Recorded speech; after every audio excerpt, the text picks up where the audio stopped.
Role कर दो। Sir, collectorate में धरना प्रदर्शन भी चल रहा था, कौन लोग थे जो धरना दे रहे थे, क्यों दे रहे थे, और सर वो गेट जो बाधित किया गया था, बंद कराया गया था, क्या इन प्रदर्शनकारियों के द्वारा ही किया गया था?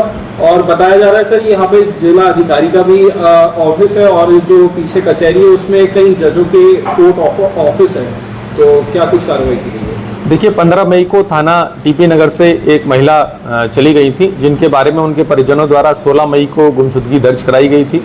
17 मई को उनका शव थाना रोहटा के ग्राम से, जहां की वो रहने वाली थी, वहां से बरामद हुआ था।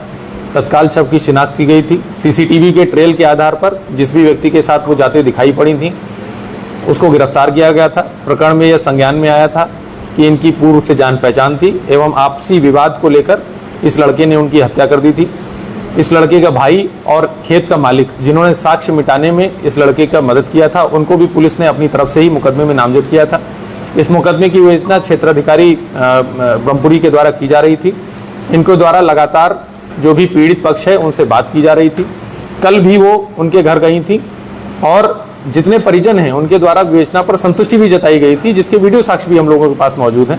परंतु कुछ आपराधिक तत्वों के द्वारा, जिसमें कि एक व्यक्ति दिग्विजय सिंह भाटी, जो कि भारतीय किसान यूनियन BR अम्बेडकर गुट, कोई अपने आप को उसका राष्ट्रीय अध्यक्ष बताते हैं, जो कि अमरोहा से, जिन पर 9 मुकदमे हैं, जिसमें मैं आपको बताना चाहूंगा कि SC/ST एक्ट का केस भी उनके ऊपर लगा हुआ है और वो अमरोहा से जिला बदर हैं।